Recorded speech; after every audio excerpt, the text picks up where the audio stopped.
Hello and welcome back to the AI for PR conference, where I'm joined now by Alistair Wheate, who is the Principal Solution Strategist at PR Newswire. Alistair, thank you very much for joining me. It's a real pleasure to be chatting with you today. I think the first thing I wanted to ask you about is how comms professionals sort of factor in growing public use of LLMs and that kind of thing. What's your thoughts on that? Well, first thing to say is that comms professionals need to just accept that this is not going to go away. It's only going to get bigger. More and more people are using LLMs for a variety of decision-making purchases and just doing general research on brands or finding information on questions that they have. So the way that I'd answer that is to maybe just rewind a bit to the previous big disruption that we had in the comms space, which was the advent of social media. And nowadays, no comms professional would be thinking that social media is a kind of an add-on or something separate that they don't really need to pay attention to. It's very much an integrated core part of comms, both in your evaluation and in your planning and strategy. So now it's the same thing with LLMs. Comms professionals need to be thinking about how they evaluate it. So people are reading the answers of LLMs. How do you use that in your evaluation alongside evaluation of news coverage and social media coverage? And then in your planning, what do you need to do differently in your communications to try and maximize the likelihood that the LLM responses are going to say the sorts of things that you want them to be saying as a brand? No, absolutely. It's very interesting. And what do you think some of the skills and tools that comms teams should be sort of focusing on this very new environment? So first of all, comms professionals need to really understand how LLMs work and what sort of things the LLMs are saying in response to the questions that are going to be relevant to their brand. Some of those will be unbranded kind of discovery questions, so people just asking a question to an LLM, and then at those points the LLM might mention the brand, or it could be people asking questions specifically about the brand. How are the LLMs talking about your brand? So the comms professionals need to then have tools that can try to map out what those responses look like, and not just to do it at a very kind of token level of just picking a couple of dozen prompts. They need to do this really at scale, because these are probabilistic engines. We need to maybe track thousands of prompts, or maybe tens of thousands or more, to get a proper sense of how these different LLMs behave. And also they behave differently. You know, ChatGPT will work differently to Gemini. So there's that evaluation piece, and there's also then the comms piece, the output piece.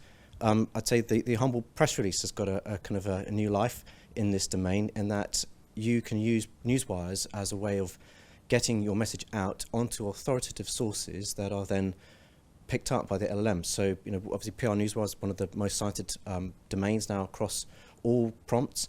And so this is a great tool that PR people have to quickly get their message out, but to make sure that you're doing that consistently with other communications. So your social media output, the content you're putting on your website, the messages that you're putting out to journalists, all need to be done with a consistent approach so that you maximize the chance of an LLM really picking up the messages that you want to get out as a comms professional. Absolutely, and that leads me on really well to the next question, which is about journalism and sort of their perspective of things. So in this new environment, how are they sort of discovering and researching all this information and sort of therefore being able to report on brands and organizations and so forth? Yeah, so again, rewinding a bit to how kind of social media disrupted the landscape, there was this talk many years ago when Twitter really came to the fore that this was the main place that people would get news from now. And I think we can all say that's probably not really the case. It's great social media for engaging with audiences, having kind of authentic conversations, but it's increasingly challenging space now because of bot networks, deepfakes, lots of misinformation online. Some of that is state-run interference from actors like Russia, but journalists need to be getting access to information, so they will be looking at social media, but also need to be able to very quickly get to the facts. And so this is where comms from teams through official channels is going to be really important to get through the noise. And also making sure that you're not over-relying on AI to create content. For journalists to write content, they need to be thinking about a way of differentiating the stories that they're writing from all of the AI slop that's coming from other sources online. So they need to think of their own content and having a unique voice. And that's where things like personal stories, data-backed research, and personal experience from the brands will really help the journalists to have content that stands out. No, I think that's absolutely right. Let's talk a little bit about metrics. So we're all aware of traditional metrics like impressions and reach and that kind of thing, but we live in a very different landscape now. So what are some of the new metrics that people should be looking out for that sort of really demonstrate real impact? Well, the obvious one now that's been talked about a lot in this kind of GEO topic, generative engine optimization, there's loads of other variations on that, is citations. So trying to understand when LLMs are talking about your brand, which domains, which URLs are the LLMs then using to back up the answers that they're giving. And so this is obviously kind of adjacent to SEO. A lot of SEO people want to kind of make sure that those links are going through to the website. But as comms people, we're not necessarily focused just on getting kind of traffic from those answers. We want to make sure that the answers that the LLMs are giving, have the right kind of narrative about our brand. So we need to be able to measure the output of the LLMs in a similar way that we would measure all other comms. But it's difficult because it's not like one article that you can just point to and say, well, that's the article.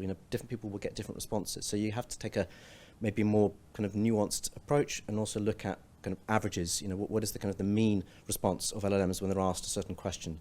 And then also looking at the domains that those LLMs are citing. Are those the right sort of sources that we believe are credible in our space? So there are basically similar metrics to how comms people would evaluate news and social media, but they need to look at how it works differently with LLMs. Absolutely. And just finally, is there one particular trend you're noticing that's perhaps underestimated by people in the comms industry? And if so, why do you think that's the case? Oh, that's a good question. A trend that's underestimated. I think for comms people, it's going to be very interesting, I think, to see the way in which certain LLMs maybe partner with certain publishers. And so I think, generally speaking, PR people need to understand the lexicon of LLMs, so understanding things like retrieval augmented generation, fan-out queries, the EEAT framework of search. Because if you ask a question as a user of ChatGPT, quite often what that platform will then do is maybe convert your search into maybe a dozen separate searches and go and find information from around the web. And some of those LLMs now will actually directly go and find and seek out, as one of those fan-out queries, information on your website or information on publishers that they have partnerships with. So, for example, like ChatGPT, OpenAI has a partnership with Reuters and with the Associated Press. So they have a kind of a bias towards some of those publishers in the responses that they generate because they specifically seek that out. So I think PR people need to understand that mechanism of fan-out queries, and that certain LLMs have got a preference for very specific sources, and also that they will direct some of the searches to the brand's own website. So you really need to make sure that you're very quick as a comms person on updating your own website if there's something that's in the public sphere that people might be searching for, because you want to make sure that the answers that LLMs find will be answered with your own official content. Well, change can be scary, but also makes it a very interesting time. Alistair, thank you so much for your time. Great, thank you.